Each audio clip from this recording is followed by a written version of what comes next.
And when it was decided that we should sail for Italy, they delivered Paul and some other prisoners to a centurion in the Augustan cohort named Julius. And embarking in a ship to Adramyttium, which was about to sail to the ports along the coast of Asia, we put to sea, accompanied by Archicus, a Macedonian from Thessalonica. The next day, we put at Sidon, and Julius treated Paul kindly and gave him leave to go to his friends and be cared for. And putting out to sea from where we sailed under the lee of Cyprus, because the winds were against us. And when we had sailed across the open sea along the coast of Sicilia and Pamphylia, we came to Myra in Lycia. There the centurion found a ship of Alexandria sailing for Italy and put us on board. We sailed slowly for a number of days and arrived with difficulty at Cnidus. And as the wind did not allow us to go further, we sailed under the lee of Crete off Salmone. Coasting along it with difficulty, came to a place called Fair Havens, near which is the city of Lasea. Since much time had passed and the voyage was now dangerous because even the fast was already over, Paul advised them, saying, Sirs, I perceive that the voyage will be with injury and much loss, not only of the cargo and the ship, but also for our lives. But the centurions paid more attention to the pilot and to the owners of the ship than what Paul said. And because the harbor was not suitable to spend the winter in, the majority decided to put out to sea from there on the chance that somehow they would reach Phoenix, the harbor at Crete, facing both southwest and northwest, and spend the winter there. Now, when the south wind blew gently, supposing that they had obtained their purpose, they weighed anchor and sailed along Crete, close to the shore. Soon a tempestuous wind, called the northeaster, struck down from the land, and when the ship was caught and could not face the wind, we gave way to it and were driven along, running under the lee of a small island called Corda, and we managed with difficulty to secure the ship's boat. After hoisting it up, we used supports to undergird the ship. Then, fearing that they would run aground on the Citrus, they lowered the gear, and thus they were driven along. Since we were violently storm-tossed, they began the next day to jettison the cargo.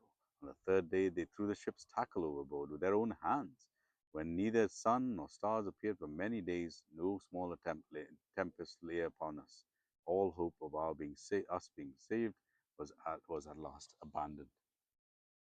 Since they had been without food for a long time, Paul stood among them and said, Men, you should have listened to me and not have set sail for Crete and incurred this injury and loss. Yet now I urge you to take heart, for there will be no loss of life among you, but only to the ship. For this very night there stood before me an angel of God to whom I belong, whom I worship. And he said, Do not be afraid, Paul, you must stand before Caesar. And behold, God has granted you all those who sail with you. So take heart, men, for I have faith in God that it will be exactly as I have been told. But we will run around on some island. When the 14th night has come, as we were being driven across the Adriatic Sea, about midnight the sailors suspected that they were nearing land. So they took a sounding and found 20 fathoms. A little farther, they took a sounding again and found 15 fathoms. And fearing that we might run on the rocks, they let down 4 anchors from the stern and prayed for day to come. And as the sailors were seeking to escape from the ship and had lowered the ship's boat into the sea under pretense of laying out anchor from the bow, Paul said to the centurion and the soldiers, Unless these men stay in the ship, you cannot be saved. Then the soldiers cut away the ropes of the ship's boat and let it go. As day was about to dawn, Paul urged them all to take food, saying, Today is the 14th day that you have continued in suspense and without food, having taken nothing. Therefore, I urge you to take some food, for it will give you strength. Not a hair is to perish from the head of any of you. And when he said these things, he took bread, and giving thanks to God in the presence of all, he broke it and began to eat. Then they were all encouraged and ate some food themselves. We were in all 276 persons in the ship.